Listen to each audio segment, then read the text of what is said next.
आपने बचपन में या कभी ना कभी अलिफ लैला का जिक्र या कहानी ज़रूर सुनी होगी। आज की कहानी 4 हिस्सों में है। 4 हिस्सों में क्यों है ये इस कहानी के अंत में ही आपको समझ में आएगा। और कहीं आपने ये पूरी कहानी सुन ली तो बाकी के 3 हिस्से सुने बिना आप नहीं रह पाओगे। आइए कहानी शुरू करते हैं। प्राचीन काल के एक अत्यंत धनी व्यापारी बहुत सी वस्तुओं का कारोबार किया करता था। यद्यपि प्रत्येक स्थान पर उसकी कोठियाँ, गुमाश्ते और नौकर चाकर रहते थे, तथापि वह स्वयं भी व्यापार के लिए देश विदेश की यात्रा किया करता था। एक बार उसे किसी विशेष कार्य के लिए अन्य स्थान पर जाना पड़ा। वह अकेला घोड़े पर बैठकर चल गया।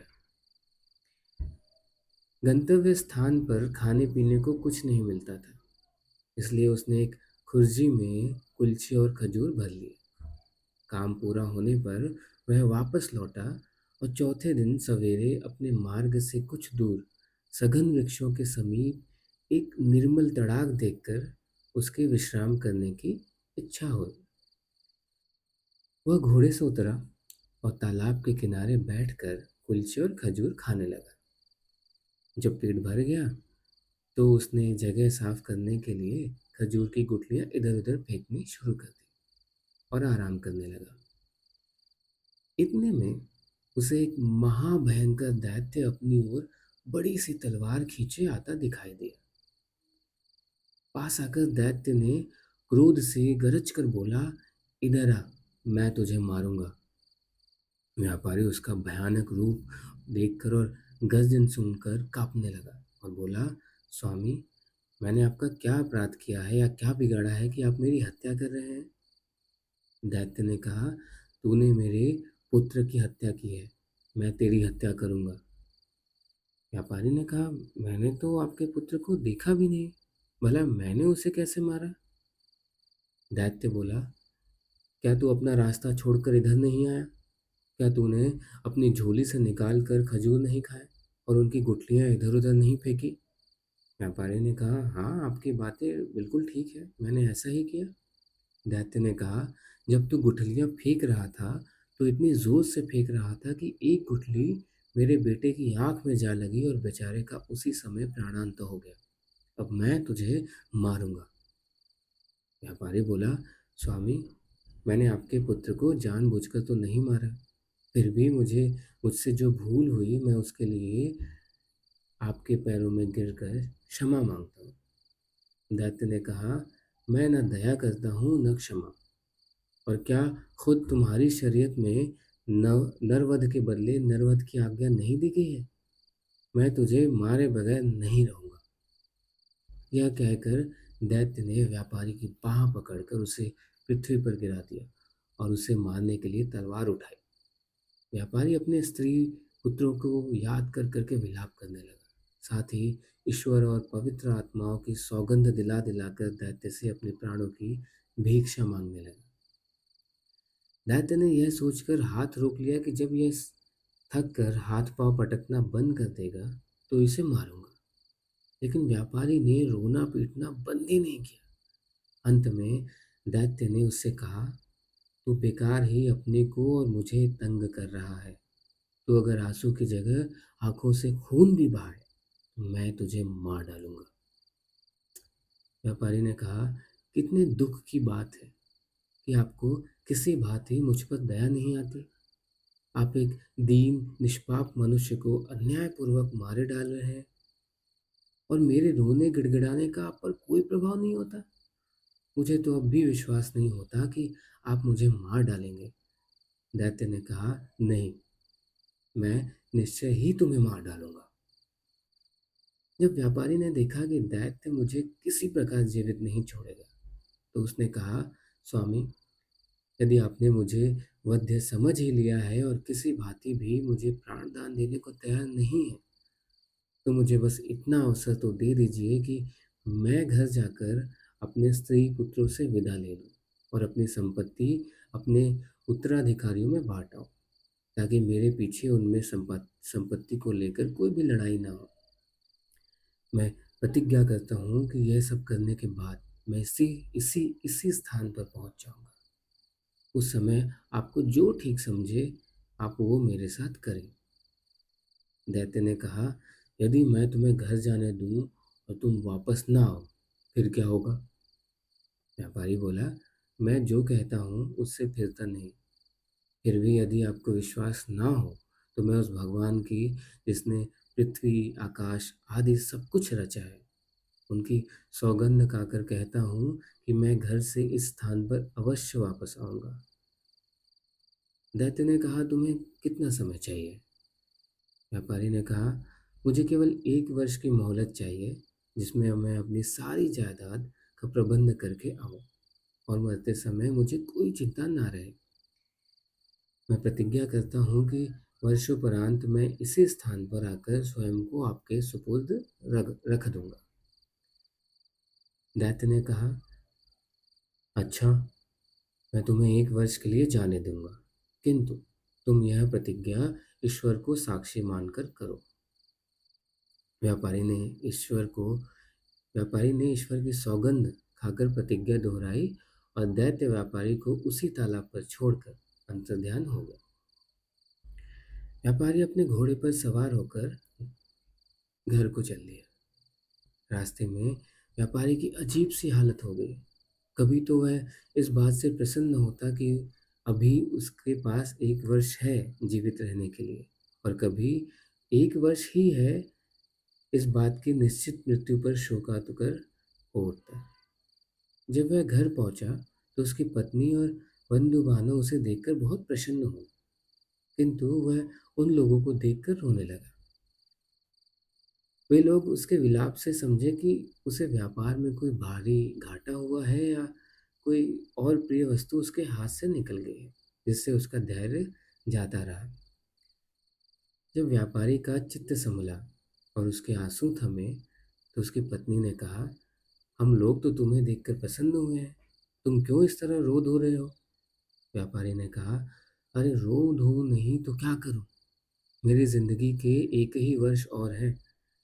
फिर उसने सारा हाल बताया और दैत्य के इस सामने ईश्वर की साक्षी देकर की गई अपनी प्रतिज्ञा का पूरा वर्णन किया। यह सारा हाल सुनकर वे सभी रोने पीटने लगे। विशेषतः उसकी पत्नी सिर पीटने लगी और बाल बच्चे सब बहुत सारे विलाप करने लगे। वह दिन रोने पीटने में ही बीता। दूसरे दिन से व्यापारी ने अपना सांसारिक कार्य आरंभ किया। उसने सबसे पहले अपने ऋणदाताओं का धन वापस किया। उसने अपने मित्रों को बहुमूल्य भेंटें दी, फकीरों साधुओं को जी भर के दान किया, बहुत से दास दासियों को मुक्त किया। उसने अपनी पत्नी को यथेष्ट धन दिया, अवयस्क बेटे बेटियों के लिए अभिभावक नियुक्त किया और संतानों में संपत्ति को बांट दिया। इन सारे प्रबंधों में 1 वर्ष बीत गया और वह अपनी प्रतिज्ञा निभाने के लिए दुखी मन से चल दिया। अपने कफन दफन के खर्च के लिए उसने कुछ रुपया अपने साथ रख लिया और उसके चलते समय सारे घर वाले उसे लिपट कर रोने लगे और कहने लगे कि हमें भी अपने साथ ले चलो, ताकि हम भी तुम्हारे साथ प्राण दे दें।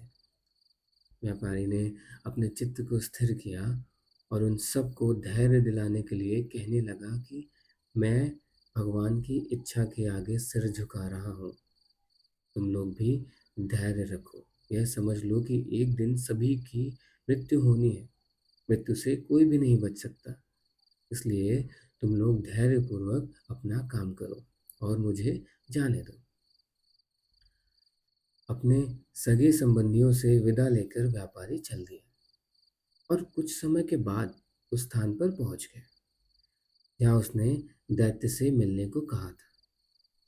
वह घोड़े से उतरा और तालाब के किनारे बैठकर दुखी मन से अपने हत्यारे दैत्य की राह देखने लगा। इतने में एक वृद्ध पुरुष एक हिरनी लिए आया और व्यापारी से बोला, तुम इस निर्जन स्थान में कैसे आ गए?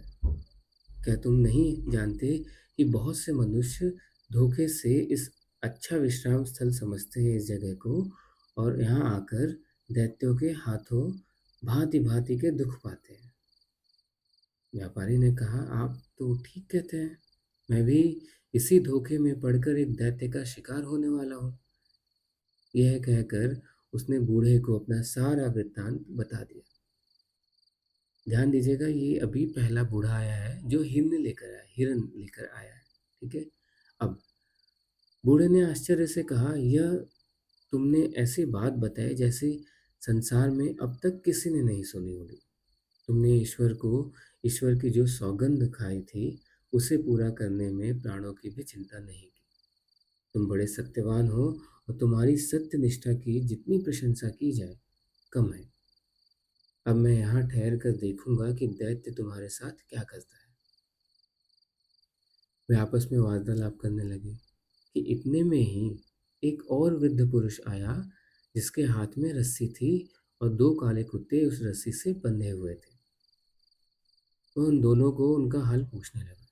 पहले बूढ़े ने व्यापारी का संपूर्ण वृतांत कहा और यह भी कहा कि मैं आगे का हाल चाल देखने यहाँ बैठा हूँ। दूसरा बूढ़ा भी यह सब सुनकर आश्चर्यचकित हुआ और वहीं बैठकर दोनों से बातें करने लगा। कुछ समय के उपरांत एक और बूढ़ा एक खच्चर लिए हुए आया और पहले दो बूढ़ों से पूछने लगा कि यह व्यापारी इतना दुखी होकर यहाँ क्यों बैठा है। दोनों ने उस व्यापारी का पूरा हाल कहा। तीसरे वृद्ध पुरुष ने वहां बैठकर इस व्यापारी का अंत देखने की इच्छा प्रकट की। अतएव वह भी वहां बैठ गया। अब देखिए, तीन बूढ़े आए थे। एक हिरन लेकर आया और एक दो काले कुत्ते के साथ आया था रस्सी में बांधकर, और जो तीसरा आया था वो एक खच्चर लिए हुए आया था। ठीक है। अब अभी तीसरा बूढ़ा अच्छी तरह सांस भी नहीं ले पाया था कि उन चारों व्यक्तियों ने देखा कि सामने के जंगल में एक बड़ा गहन धूम्रपुंज उठ रहा है। वह धुएं का बादल उनके समीप आकर गायब हो गया। वे लोग आश्चर्य से आंखें मल ही रहे थे कि एक अत्यंत भयानक दैत्य उपस्थित हो गया। उसके हाथ में तलवार थी और उसने व्यापारी से कहा, उठकर इधर आओ, मैं तुम्हें मारूंगा। तूने मेरे बेटों को मारा है। यह सुनकर व्यापारी और तीनों बूढ़े कांपने लगे और उच्च स्वर में विलाप करने लगे। उन सबके रोने चिल्लाने से जंगल गूंज उठा, किंतु दैत्य व्यापारी को पकड़कर एक ओर ले ही गया। अब हिरनी वाले बूढ़े ने यह देखा और वह दौड़कर दैत्य के पास जा पहुंचा और बोला, दैत्य महाराज, मैं आपसे कुछ निवेदन करना चाहता हूँ। आप अपने क्रोध पर कुछ देर के लिए संयम रखें और मेरी इच्छा है कि मैं अपनी और इस हिरनी की कहानी आपको सुनाऊं। किंतु कहानी के लिए एक शर्त है। यदि आपको यह कहानी विचित्र लगे और पसंद आए तो आप इस व्यापारी का एक तिहाई अपराध क्षमा कर दें। दैत्य ने कुछ देर सोचकर कहा, अच्छा, ठीक है, मुझे तुम्हारी शर्त स्वीकार है। कहानी कहो। ये कहानी यही समाप्त होती है। आई मीन, व्यापारी और दैत्य का जो पहला हिस्सा है यही समाप्त हुआ, और बाकी के जो तीन हिस्से हैं वो अलग अलग, जो वृद्ध आए हैं, जो बूढ़े आए हैं, जो एक हिरनी के साथ आया है वो अभी कहानी अगले हिस्से में सुनाएगा। उसके बाद जो दो काले कुत्ते के साथ है वो कहानी सुनाएगा, और उसके बाद जो खच्चर लेकर आया है वो कहानी सुनाएगा। अब आप आंखें बंद कीजिए और सो जाइए। मिलते हैं अगले हिस्से में इसी कहानी के। शुभ रात्रि।